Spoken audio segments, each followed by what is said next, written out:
नमस्कार, मैं हूं आशीष चित्रांशी और आप देख रहे हैं the news launcher. Mid day मुद्दा विद अशोक वानखे और बागियों के खेमे से भाजपा के लिए बुरी खबर है। आज मिड डे मुद्दा में उस बुरी खबर के पीछे की वजहों की पड़ताल आप तक लाएंगे। बागी सांसद भाजपा के दहलीज पर खड़े थे, बिल्कुल दरवाजे पे, और दरवाजा पकड़ करके भाजपाई तैयार थे उनका वेलकम करने के, लेकिन खलल पड़ गई। वापसी के लिए बागी तैयार नजर आ रहे हैं। 3 दिन से सन्नाटा पसरा है और बागी सांसद के घर में उद्धव ठाकरे के 2 खास विधायक बैठे और मीटिंग की। मोदी का पूरा प्लान चौपट होता नजर आ रहा है और वजह है कोर्ट का एक फैसला, जिस फैसले से बीजेपी और शिंदे दोनों फंस गए।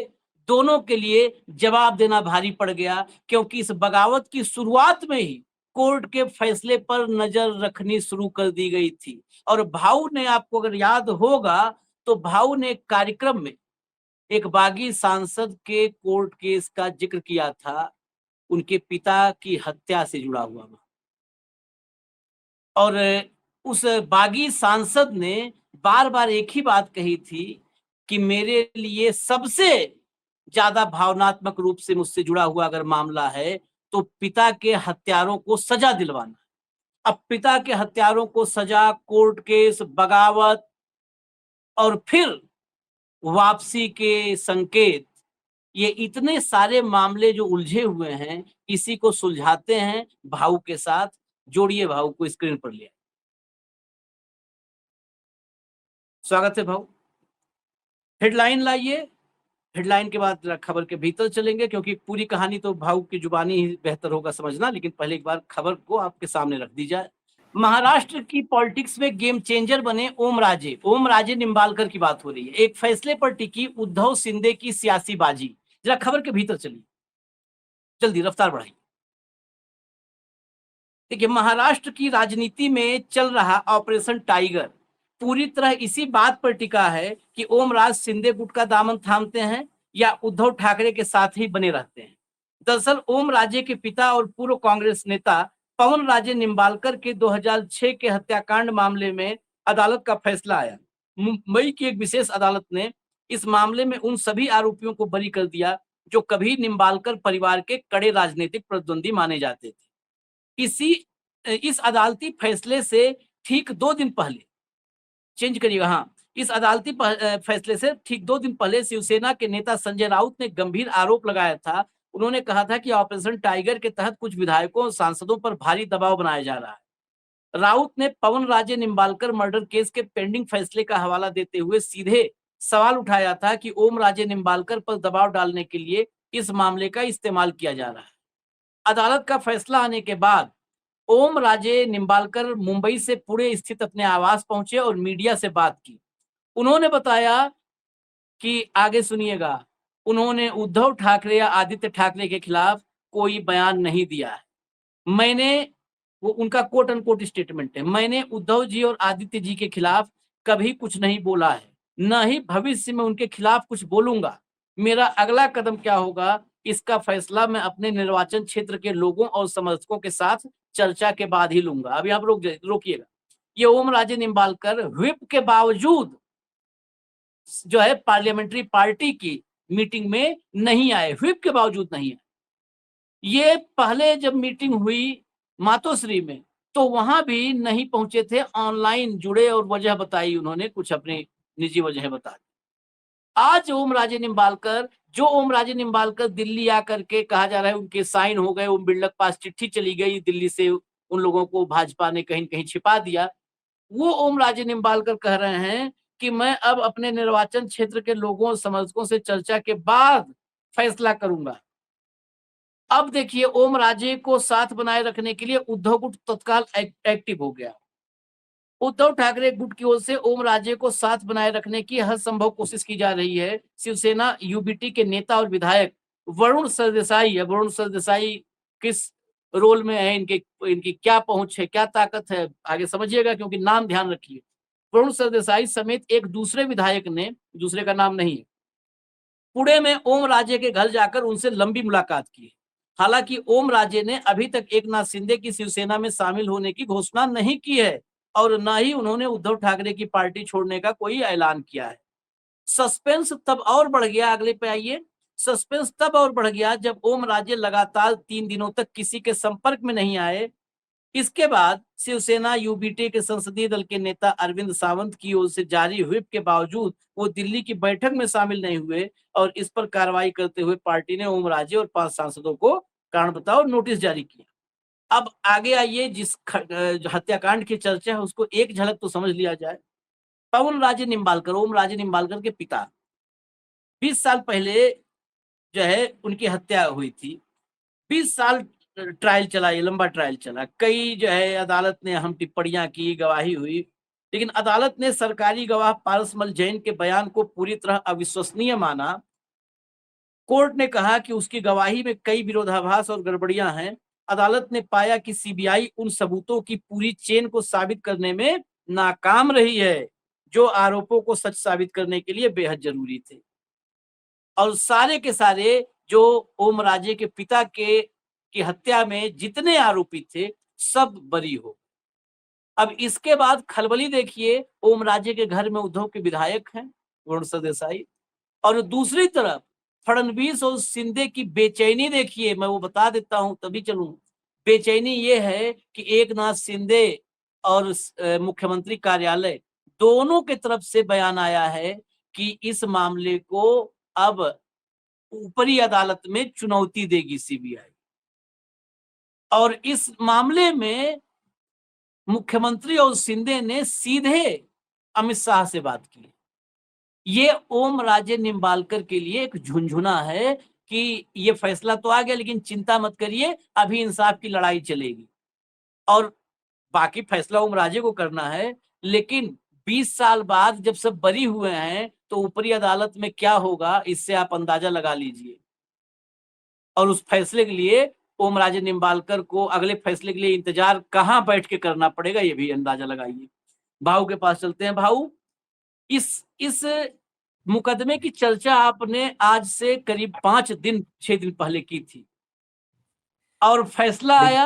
हमें तो उम्मीद थी कि बागी हैं तो फैसला हो सकता है कुछ और आवे, लेकिन ये फैसला तो बिल्कुल बाजी पलट दिया। उसमें टाइमलाइन भी है आशीष जी। हाँ। ओम राजे ने, जब उनको ओम राजे के बारे में जब चर्चा हो रही थी कि ओम राजे जा रहे हैं, बहुत दिनों से चर्चा थी, 3 नाम फाइनल थे, उनमें से एक ओम राजे थे।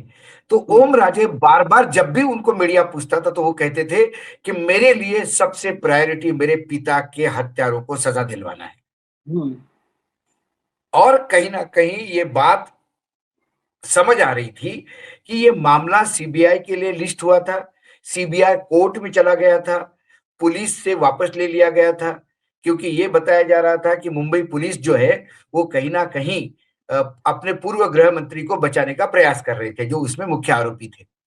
उसमें 2 शूटर्स जो थे वो अरेस्ट हो गए थे, 15 साल जेल में रहने के बाद उनको जमानत मिली थी। हालांकि पदम सिंह पाटिल को 3 महीने में जमानत मिल गई, उनकी वृद्धावस्था और उनका नाम था इसलिए। उसके बाद एक उसमें माफी का साक्षीदार था, यानी जो अप्रूवर होता है कि जो उसने कहा कि भैया मैं सब कबूलनामा दे दूंगा, मुझे ही दे दो। ये सारा होने के बाद जब ये मामला कोर्ट के पास गया तो कोर्ट सिर्फ वर्बल चीज बता पाई सीबीआई। जैसा यदि मैंने कहा कि हाँ साहब मैं बताता हूँ, मुझे एक्चुअली अशोक वानखेड़े जी ने बोला था या मुझे आशीष जी ने बोला था कि उसको मारने के लिए, तो मैंने तो बोला ही है, लेकिन एविडेंस कंस्ट्रक्ट करना पड़ता कि आशीष जी ने कैसा बोला। मैं 4 बार वहां गया, आशीष जी के 4 फोन मेरे पास आए, ये फोन, ये कोई वो जो कॉन्क्रीट एविडेंस है, ये हियरसे पे बात हो गई थी। कहीं ना कहीं जज ने कहा कि यह हत्या लगता है राजनीतिक वैमनस्य से हुई है, राजनीतिक जो डिफरेंसेस है उसमें यह हत्या हुई है, लेकिन कोई भी साक्ष्य सबूत सॉलिड सामने नहीं आ रहे। जो गवाह पेश हो रहे हैं वो गवाह इतने कॉन्ट्रडिक्टरी है कि उनके ऊपर विश्वास भी नहीं किया जा रहा है। ये जजमेंट है। इसके वजह से इस केस में से सारे आरोपी, जो माफी का साक्षीदार था वो भी छूट गया, जो 15 साल तक जेल में रहे वो भी छूट गए, और जो मुख्य अभियुक्त जो थे राजनीतिक जिसको कहा जाता है कि वो जिले की राजनीति थी, उसमें वो भी छूट गए। अब ये फैसला ओम राजे के एक्चुअली पहले आना था, लेकिन ये फैसला 20 तारीख तक आगे कोर्ट ने जिस दिन निर्णय देना था उसके 2-3 दिन बाद आगे खिसकाया कि 3 दिन बाद हम निर्णय देंगे। उसी 3 दिन में ये सिग्नेचर हुए।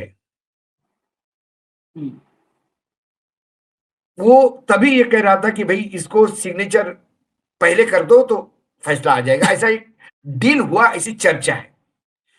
उसके बाद ओम राजे निंबाळकर ने ये जरूर वक्तव्य दिया, हालांकि वो कहते हैं कि मीडिया ने मुझे गलत कोट किया है, कि उन्होंने कहा कि भाई मैं एक बात तो वो लगातार कह रहे थे कि भावनात्मक रूप से ये मेरे लिए बहुत गलत निर्णय होगा, लेकिन राजनीतिक भविष्य के लिए मुझे देखना होगा। मेरे कॉन्स्टिट्यूंसी में काम नहीं हो रहे, हम क्यों पूरे के पूरे लोकल बॉडीज इलेक्शन पूरे कॉन्स्टिट्यूंसी में एक भी बॉडी में जितवा नहीं पाया, मुझे इस पे भी चर्चा करना है, क्योंकि जिन लोगों ने मुझे जितवा के दिया वो क्यों साथ नहीं दे रहे, इस पे भी मुझे लगता है। और फिर बोलते बोलते उन्होंने कहा कि उद्धव जी की तबीयत ठीक नहीं, हम मानते हैं, लेकिन आदित्य को तो कम से कम घूमना चाहिए। जब ये बात उन्होंने कही तो ये बात जब बहुत बुरी तरह से रिएक्ट हुई, और इसका रिएक्शन ये जो वर्धापन दिन हुआ अभी परसों, उसमें उद्धव ठाकरे ने खूब उसका समाचार लिया। इसी बीच में कल वो सारे बाइज्जत बरी हो गए। उसके बाद वो बहुत बुरी तरह शॉक में गए और उन्होंने कहा कि जब न्यायपालिका कहती है कि राजनीतिक झगड़ों से हुआ, वैमनस्य से हुआ, तो उसके बाद भी ये छूटते कैसे है? तो फिर ये बताए सरकार कि मेरे पिता का हत्या किसने की? यदि इन लोगों ने नहीं की तो फिर किसने की? ये सवाल उठा के बहुत उद्वेलित थे। तब उन्होंने कहा कि देखिए, मैं 3 दिन में कितना विलन बन गया हूं, क्योंकि जिस कॉन्स्टिट्यूंसी से वो आते हैं वहां शिवसैनिक बहुत जबरदस्त है वो, और वो सब जब सारा विरोध कर रहे थे तो उन्होंने कहा कि मैं क्यों मतलब मैं 3 दिन में ऐसा कैसा विलन हो गया। सही मायने में तो मैंने जीवन में तय किया है ना, मैंने पहले भी बोल दिया था कि मैं जीवन में कभी भी आदित्य ठाकरे, बाला साहेब ठाकरे, शिवसे और उद्धव ठाकरे के खिलाफ एक शब्द नहीं कहूंगा। ये मैं बिल्कुल तय करता हूं और मैंने कभी कहा भी नहीं। ये मिसकोट किया गया मुझे। वो अक्सर नेता कहते हैं कि मिसकोट किया गया, भावनाओं में तो बह जाता है आदमी कि ये है वो है, और फिर बाद में भूल जाता है कि उसमें कि मैंने कुछ ऐसा कह दिया है। तो उन्होंने कहा कि नहीं, मैं ऐसा कह नहीं करता, लेकिन मैंने अभी निर्णय नहीं लिया कि मैं क्या कर रहा हूं। ये निर्णय नहीं लिया क्या कर रहा हूं, इससे स्पेकुलेशन शुरू हो गया कि क्या उन्हें जो प्रॉमिस किया था वो डिलीवर नहीं हुआ जजमेंट में, इसलिए वो वापस उस गुट में नहीं जाना चाहते। इसी बीच रात को उनको वरुण सरदेसाई और कैलाश पाटिल मिलने गए। कैलाश पाटिल उन्हीं के कॉन्स्टिट्यूंसी के विधायक है और ताकतवर नेता है। वरुण सरदेसाई ये ऑर्गेनाइजेशन में जो नेता, शिवसेना में नेता, उपनेता ऐसे पद होते हैं, वहां सेक्रेटरी, जनरल सेक्रेटरी, इस टाइप के पद नहीं होते। तो ये नेता है, एक बड़े पद पे है। ये मिलने गए, रात भर बात की। उन्होंने कहा कि हम तो सिर्फ मिलने गए थे क्योंकि ये उनके पिता के हत्यारों के खिलाफ, मतलब उनको सजा नहीं हुई इसलिए हम बस सांत्वना देने गए थे और कुछ नहीं। लेकिन ऐसी सांत्वना कोई रात को 12 बजे बाद देके नहीं जाता। ये तो बात आपने एक की बताई कि ये मामला हो गया।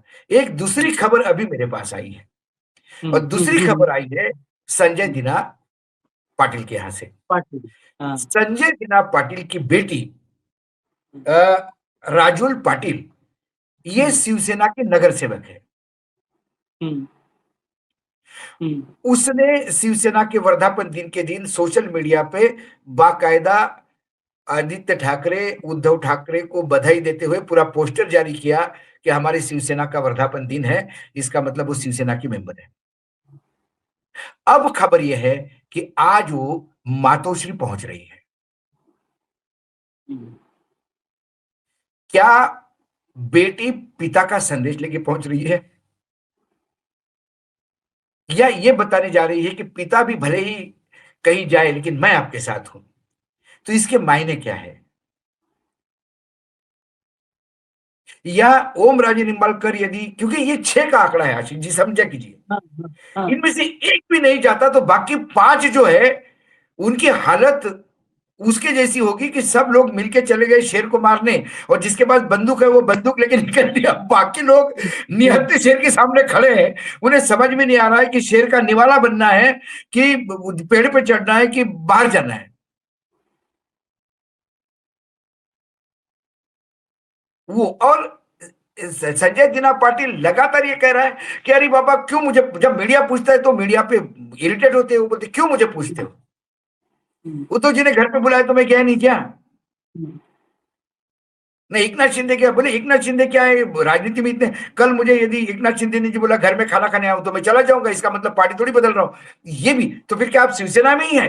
अरे आप बता देता हूं ना आपको, ऐसा करके वो बगले झांक रहे हैं, क्योंकि ये सब बॉर्डर लाइन पे खड़े हैं, सब नरोवा कुंजरोवा की स्थिति में है। ये 7-8 लोग होते, 9 में से 8 लोग जाते तो एक आध दो इधर उधर भी हो जाता तो फर्क नहीं पड़ता। इन 6 को भी मालूम है उनमें से एक भी चला जाता है तो बाकी 5 लोग डिस्क्वालीफाई होते हैं, और 5 को फिर कैसा तरस तरस के आना होगा। और देखिए दूसरी बात भी है, शिवसेना भी उसमें प्लान कर रही है। सपोज राजे वो राजे आ जाते, ओम राजे वापस आ जाते तो ये 5 रह गए। अब इस 5 के पास क्या है, आपने विप पे नहीं आए तो फिर इन 5 के लिए एक रास्ता और है। अब शिवसेना के पास 8 रहे क्या 4 रहे क्या कोई फर्क नहीं पड़ता ना। शिवसेना कोई इन 5 के भरोसे कोई केंद्र में सरकार नहीं बन रही या राज्य में बन नहीं रही, लेकिन इन 5 में से उन्होंने दीनानाथ संजय दीना पाटिल को साथ में रख लिया और ओम राजे को रख लिया, और बाकी जो 5 बचते मतलब 6 में से 4 बचते हैं, उन 4 को डिस्क्वालीफाई करके यदि उनकी मेंबरशिप खा गई तो चुनाव होंगे, बाई इलेक्शन होंगे। उन बाई इलेक्शन में उनको टिकट मिलेगा कि नहीं मिलेगा ये गारंटी नहीं। यही सबसे बड़ा पेच है। शिवसेना को 4 सांसद गए तो कोई फर्क नहीं पड़ता, वह बाई इलेक्शन होंगे। बाई इलेक्शन पे इनको तय करना होगा कि हम शिंदे की सेना से लड़ेंगे या कहां से लड़ेंगे, और फिर वो आपको चुनाव जितवा के लाना पड़ेगा। ये इतना टिकलिश हो गया है। उधर आज राज ठाकरे के पास पहुंच गए राउत, संजय राउत, वो पहुंच गए। बात ये हो रही है कि अब दोनों शिवसेना का फोर्स इकट्ठा करना पड़ेगा यदि इन 5 लोगों को सबक सिखाना है तो, क्योंकि जो अभी वर्धापन दिन का प्रोग्राम हुआ उस प्रोग्राम में लगातार लोगों की डिमांड एक ही है कि चाहे जेल हो जाए, चाहे फांसी की सजा हो जाए, चाहे हमारे पे कुछ भी घर पे बुलडोजर चले, लेकिन शिवसेना को अपनी एक बार वजूद बताना होगा। और ये वजूद इसलिए बताना होगा कि आपके पास एक एक्सक्यूज थी जब एकनाथ शिंदे छोड़ के गए थे। वो एक्सक्यूज ये थी कि भाई मोदी जी के भी तो नाम पे वोट मांगे हैं आपने। लेकिन ये जो सांसद 6 जीत के आए, ये शुद्ध रूप से मशाल पे जीत के आए, ये उद्धव ठाकरे के नाम पे जीत के आ गए। तो फिर अब ये नहीं कहते, अब इनको सबक सिखाना जरूरी है, और उद्धव ने इन 6 के कॉन्स्टिट्यूंसी में अपना दौरा फाइनल कर दिया है। वहां जो आक्रामकता होगी, हालांकि उधर से भी ललकारा जा रहा है एकनाथ शिंदे के वहां से कि एक हाथ भी लगाया तो हम देख लेंगे। अरे तुम पुलिस डिपार्टमेंट सब सीबीआई इनकम टैक्स लेके देते, तुम्हारी औकात ये थी कि जब तुमको अलग होना था तो गुवाहाटी भाग गए, सूरत भाग गए, और सूरत और गुवाहाटी होने के बाद भी औकात नहीं थी दिल्ली मुंबई आने की, गोवा गए, और वोटिंग के आधा घंटा पहले गोवा से आ गए। तुम्हारी मर्दांगी तो उसी दिन दिख गई, उसी दिन मर्द होते कि वही बोलते कि हाँ आप यही है मुंबई में, और हम हैं हम अलग हो रहे, क्यों सूरत भागना पड़ा? मैं इस बात पे इससे स्ट्रांग लॉजिक नहीं हो सकता। आप में मर्दानगी होती, मैं जितने लोग कहते हैं ना कि हमारे हिम्मत हो तो ठाकरे के लोग हाथ लगा के बताए शिवसेना का टाइगर ओरिजिनल, वो टाइगर बिल्ली जैसा भागा सूरत ढोकला खाने, ढोकला खाने भागा, और वो ढोकला खाने के बाद वो देवी के वहां चला गया, मतलब उनको वहीं पे भी लग रहा था कि सूरत में घुस के लोग वापस ले आएंगे हमको। छत्रपति शिवाजी महाराज ने सूरत लूटी थी ना 3 बार छापा मार के, तो उनको लगा कहीं महाराज के प्रेरणा से फिर सूरत में छापा मार के हमको वापस ले आए, तो फिर वो गुवाहाटी भागे, दूर दराज। और वहां जाके फिर क्या पहाड़, क्या होटल, क्या खाना, और उसके बाद भी सब कुछ फाइनल होने के बाद भी मुंबई नहीं आए, गोवा गए, और गोवा से मुंबई आए। ये तो इनकी मर्दानगी है। और ये कहते हैं कि भाई उद्धव ठाकरे पे और परिवार के इतने आरोप लगाए, वो तो मुंबई है, वो तो नहीं भागा। कौन से अरे सुशांत सिंह राजपूत के केस में, इस केस में ईडी करेंगे, वो करेंगे, वो तो वही है। वही बैठा रहा, सब में वही बैठा रहा, बिल्कुल। हाँ हाँ, संजय राउत के, चलो संजय राउत के कैसे ही बोलते हो, संजय राउत के साथ व्यक्तिगत मैं नहीं मानता कि वो शिवसेना के लिए बहुत अच्छा कर रहे होंगे, लेकिन संजय राउत में इतनी मर्दांगी तो थी, जेल में गए, वापस आ गए, फिर साथ में खड़े। मर्दांगी उसको बोलते हैं। एक ईडी का नोटिस मिलने पे चंडीगिरी करके भाग जाओ उधर, अरे साहब बचाओ बचाओ, हम आपकी जिंदाबाद, आपकी जिंदाबाद। तो इनके पास तो शब्द नहीं है, और ये दिमाग से भी पैदल है सब। मतलब बताइए आशीष जी, 2.5 साल जो आदमी मंत्री पद भोगा कांग्रेस के साथ, उसको समझ ही नहीं आ रहा है कि वो कांग्रेस के साथ मंत्रिमंडल में है। उसको लग रहा था कि बीजेपी के साथ ही मंत्रिमंडल में है। 2.5 साल बाद उसको किसी ने बता दिया कि अरे क्या कर रहे हो, बाला साहब के विचार डाइल्यूट हो रहे हैं, बाला साहब के विचारों के साथ गलत हो रहा है, तुम कांग्रेस के साथ हो 2.5 साल। अरे हम कांग्रेस के साथ है, नहीं नहीं नहीं नहीं नहीं नहीं, हमको अलग होना चाहिए, बाला साहब के विचारों को ठीक करना चाहिए। 2.5 साल कांग्रेस के साथ मलाई खाने के बाद ये आदमी कहता है कि अभी तो ये सब अपॉर्चुनिस्ट है, कोई बाला साहब और डीके जी के विचारों का नहीं है। डीके जी होते ना, दिघे पे कौन सा डीके पे केस चला था, हत्या का केस चला था। किसके हत्या का? कारपोरेटर के हत्या का। क्या किया था कारपोरेटर ने? क्रॉस वोटिंग किया था मेयर में। बाला साहब ने उसको कहा था कि ये राजनीति में चलते रहता है, बिल्कुल बिल्कुल कुछ नहीं करना, खबरदार कुछ किया तो। वो अपने अड्डे पे बैठ के उन्होंने बोला गद्दारों को माफी नहीं। दिन दहाड़े रोड पे हत्या हुई उसकी, जेल काटी उन्होंने। अब उस दिघे का नाम ये लेते हैं, ये दिग्गज चेला वो है, बताओ आप। एक ईडी के नोटिस पे खुद भाग गए। अरे ईडी, इनकम टैक्स और सीबीआई ये सब नहीं होती, और चुनाव आयोग का साथ नहीं होता, तो ना सांसद आते ना विधायक आते। और जिन मर्दों ने इनके लिए काम किया, जिन्होंने मराठवाड़ा में इनको सीट दिलवाई, वो अब रो रहे कि हम शिवसेना एक हो जाए भैया। इसमें कुल मिला के 6 में हमने तो लिखा था एक सांसद को लेकर के, लेकिन भाव ने जो बीच में कुछ और भी एक्सक्लूसिव जानकारी दी, यानी 2 सांसद।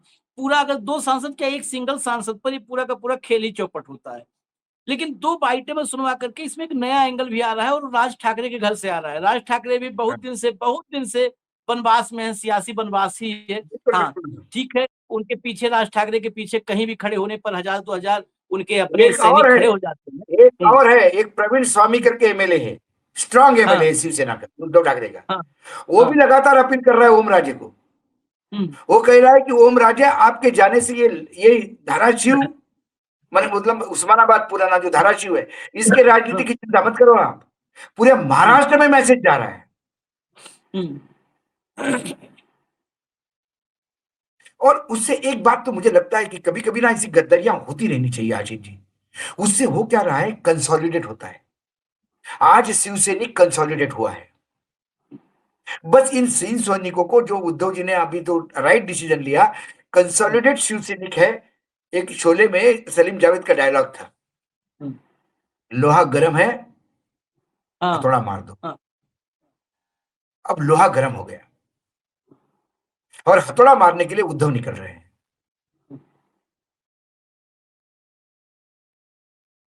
और और यह हथौड़ा, एक बात ध्यान रखें, 6 के 6 लोग अगर कार्यक्रम सुनते हो तो, ये हथौड़ा उद्धव मारेंगे तो मोदी और शाह का कुछ बिगड़े ना बिगड़े, इन छौक राजनीति जो कह रहे हैं ना कि राजनीति हमको अपना राजनीतिक भविष्य देखना है, इन छौक राजनीतिक 6 के 6 इन सब के राजनीतिक भविष्य पर तत्काल पूर्ण विराम, डबल पूर्ण विराम लग जाएगा, खत्म हो जाएगा। सवाल सवाल ये है, ओम राजे कहते हैं कि मेरे यहाँ मैं लोग सारे मतलब लोकल बॉडीज क्यों हारा, स्थानीय निकाय में चुनाव हम क्यों हारे।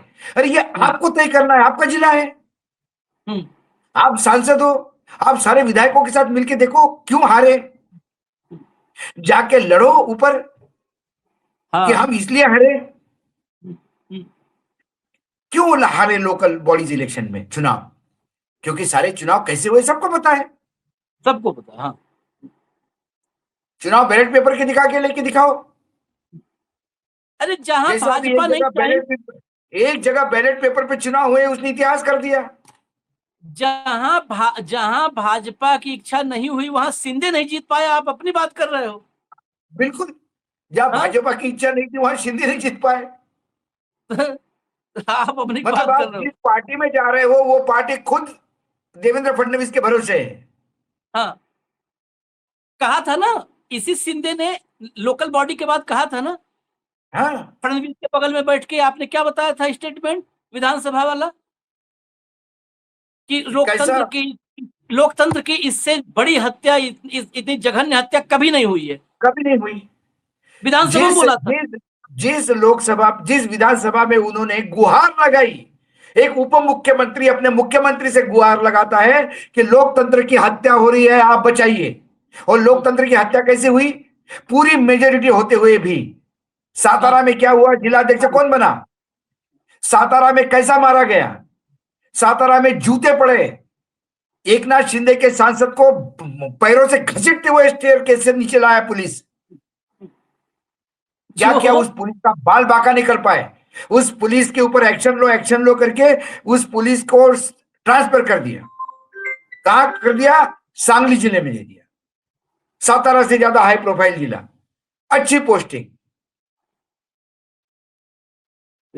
जो शिंदे अपने हार के लिए विधवा विलाप कर रहा है, ये अपनी हार का बहाना बना के उसके पास जा रहे हैं। वाह, मतलब इससे बढ़िया है। और ये जो ज्यादा थे वो उसी एरिया का है, मराठवाड़ा मतलब सातारा। आगे जाओ, सातारा थोड़े से आप निकलो तो आप उधर उसमें पहुंच जाते हैं, उस्मानाबाद, सोलापुर, मतलब है तो वही बेल्ट। कोई विदर्भ का गढ़चिरौली तो नहीं कि आपको पता नहीं है। और सातारा में मंत्री पीटे गए, सांसद पीटा गया, उसके लिए विधानसभा में हंगामा हो गया। और यहां तक कि विधान परिषद में तो विधान परिषद के अध्यक्ष ने सस्पेंड कर दिया था एसपी को। उस सस्पेंशन को विधानसभा के अध्यक्ष ने रिवोक किया, विधान परिषद के सस्पेंशन को। यहां तक बात आ गई। तो बाइटें हैं, दोनों सुन लेते हैं एक बार। एक नार्वेकर साहब, इनको तो आप जानते ही हैं, जैसे ही बिरला का हम लोग नाम लेते हैं तो कई बार छोटा बिरला नाम याद आता है हमें। तो नार्वेकर साहब हैं, इनको सुन लीजिए। उद्धव ठाकरे को सुनवा, आदित्य को सुनवा देंगे, उसके बाद सवाल यहीं से निकलेगा। चलाइए। लोकसभा जहाँ पे वो सदस्य है, लोकसभा के अदर सदस्य है, तो लोकसभा स्पीकर इस पे निर्णय लेंगे। इसके ऊपर विधानसभा अध्यक्ष का कोई ओपिनियन होने की जरूरत नहीं है। सर, राज ठाकरे इन्होंने कहा है कि अमित शाह ने पीएम बनना है, इसलिए ये सब चल रहा है, इसलिए एमपी छोड़ रहे हैं। ये सब ऐसे किसी ने कही हुई सुनी हुई बातों पर रिएक्ट करना मैं सब उचित नहीं समझता हूँ। हर एक अपने अपने सोच और अपने अपने बुद्धि के अनुसार बात रखता है। अमित शाह जी इस देश के बहुत ही रिस्पॉन्सिबल और देश को आगे ले जाने वाले नेता है, और उनके बारे में इस देश के हर नागरिक को बहुत ही अभिमान है। तो उसमें राज ठाकरे ने कौन सा कहा था कि नकारा है, वो तो कह रहे हैं प्रधानमंत्री बनने जा रहे हैं, तो इतना अच्छी बात कहा। ये वही नार्वेकर जी है कि जो स्पीकर होते हुए मुंबई म्युनिसिपल कॉर्पोरेशन के चुनाव में जहां फॉर्म जमा होते वहां खुद खड़े हो गए थे, क्योंकि इनके रिलेटिव के फॉर्म रिजेक्ट हो रहे थे, उसको रोकना था। भाई और एक राठौर बेचारा जो ओबीसी है, बंजारा समाज का आदमी है, उसकी पुलिस सिक्योरिटी इन्होंने फोन करके, विधानसभा अध्यक्ष ने फोन करके पुलिस सिक्योरिटी हटाई। ये बताते हैं कि मुझे क्या बोलना चाहिए क्या नहीं बोलना चाहिए। जो करना चाहिए वो तो कभी नार्वेकर साहब ने किया नहीं। जो करना चाहिए काम स्पीकर का, और बोलते हैं तो वो तो लोकसभा का है, मेरे हाथ में क्या है, मैं इसमें क्या टिप्पणी कर सकता हूँ। जरा आदित्य आदित्य को चलाइए, आदित्य ठाकरे की बाइट। बिल्कुल, क्योंकि चोरी तो सामने से हो रही है और एक चोर को महाराष्ट्र का मुख्यमंत्री बनना है जो भाग के गया था गुवाहाटी, और इसीलिए तो ये सारी बातें हो रही है। जो पैसों से बिके जाते हैं उनके साथ क्या रहना है। देखिए, ऐसी फालतू बातें पर आप ज्यादा ध्यान न दो, क्योंकि ये सारी बातें यही है कि भाजपा को सत्ता जमानी है। भाजपा को सत्ता लोगों के लिए नहीं, खुद के लिए जमानी है। और अगर आप देखें तो पिछले 12 साल का इतिहास बताता है कि भाजपा जो शासन में बैठता है तो शासन चलाने नहीं आता है। एक ही बात है, शिवसेना जो है वो एक ही है, शिवसेना उद्धव बाळासाहेब ठाकरे पार्टी। जिस भाजपा को और इन सभी को मेरे दादाजी वंदनीय हिंदू सम्राट बाळासाहेब ठाकरे ने बढ़ाने की कोशिश की, तब बढ़ाने का मौका दिया, उसी शिवसेना को और उसी ठाकरे परिवार को यही भाजपा आज खत्म करना चाहती है। सारे लोग देख रहे, जनता तो देख रही है। सवाल ये था भाऊ, ये भी कहे कुछ बातें अपनी, और राज ठाकरे के कमान से जो तीर निकला है वो वहां पे निकला है जहां पर अक्सर हम लोग बातें करते हैं। नॉर्मली ऐसा होता नहीं है देखिए, राज कि ठाकरे अमित बड़े, राज ठाकरे इस अमित बात की शाह। तमा नहीं, राज ठाकरे इस बात की तमा नहीं मानता कि इसका रिएक्शन क्या होगा। हाँ अभी उन्होंने एक जैन साधु पे कमेंट ठोक दिया, और वो जो हाँ कमेंट ठोक दिया कि यार जैन ठाकुर साधु साधु का क्या मतलब है राजनीति से। हाँ और वो जैन साधु कहते हैं कि जहां अमित शाह है, जहां मोदी और जहां योगी है, वहां मैं हूं। तो आप हम्म, भैया पार्टी की बीजेपी के सदस्य हो, आप काहे को ये साधुगिरी और जैन मुनि क्यों बोलते हो। जैन धर्म में कभी पॉलिटिक्स में लोग नहीं हुआ करते थे। जैन मुनि का एक अपना एक अलग ओरा होता है, वो समाज के लिए करते हैं, समाज के उत्थान के लिए करते हैं। ये खुल के बोल रहा था जहां वो है मैं वहां हूं, वाह, उनने उसकी खिल्ली उड़ाई। तो राज ठाकरे बड़ी क्लियर बोलते, राज ठाकरे जी ने जो कहा, देखिए आशीष बार बार हम क्या कह रहे हैं, हमारा भी लॉजिस्टिक क्या है, हमको ये भविष्यवेत्ता नहीं है, कैलकुलेशन। जो पार्टी लगातार बोलती है, जैसे आप बोलते हो और मैं बोलते हूँ, तो कोई इशू आए तो लोग समझ जाते हैं कि ये क्या बोलेंगे और इंफॉर्मेशन देंगे, ये उसको कोई जस्टिफाई करने वाली बात नहीं। प्रधानमंत्री पर्ची लेके देख के तो हम कभी नहीं कहेंगे कि वो पर्ची देख के उधर थरथरा रहे थे डोनाल्ड ट्रंप। ये बात हमसे अपेक्षा नहीं करेंगे लोग, हमसे अपेक्षा करेंगे कि उस पर्ची के बारे में ये लोग क्या कहेंगे। वैसे बीजेपी का जो अभी वर्तमान कैरेक्टर है, 12 साल के अध्ययन के बाद हमको तो पता पड़ता है कि आगे क्या होगा। ये सारी मारामारी हम बार बार कह रहे हैं, ये सारी मारामारी 340 फीसद की, 360 का टारगेट है, 340 पे भी ये परिसीमन वाला कानून पास करेंगे। मैं महिला आरक्षण वाला कानून नहीं है वो, मैं बार बार दर्शकों को बता, महिला आरक्षण या फ्रॉड बोलते हैं, झूठ बोलते हैं, ये मक्कार है, वो कानून है परिसीमन का। वो परिसीमन करवा के 2011 की जनगणना पे 750 सीटों पे चुनाव करवाना चाहते हैं 2029 में।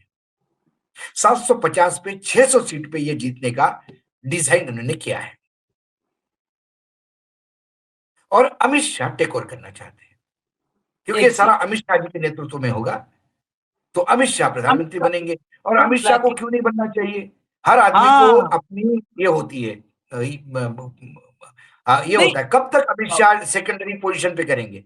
अमित शाह चुनाव जिताने का काम करेंगे, सारी बुराई अमित शाह देंगे, है ना, पैसे की व्यवस्था अमित शाह करेंगे, सारे राज्य अमित शाह चलाएंगे, संगठन अमित शाह देखेंगे, कोई भी तकलीफ हो तो अमित शाह, मतलब अमित शाह नरेंद्र मोदी जी की तकलीफ कब तक उठाएंगे।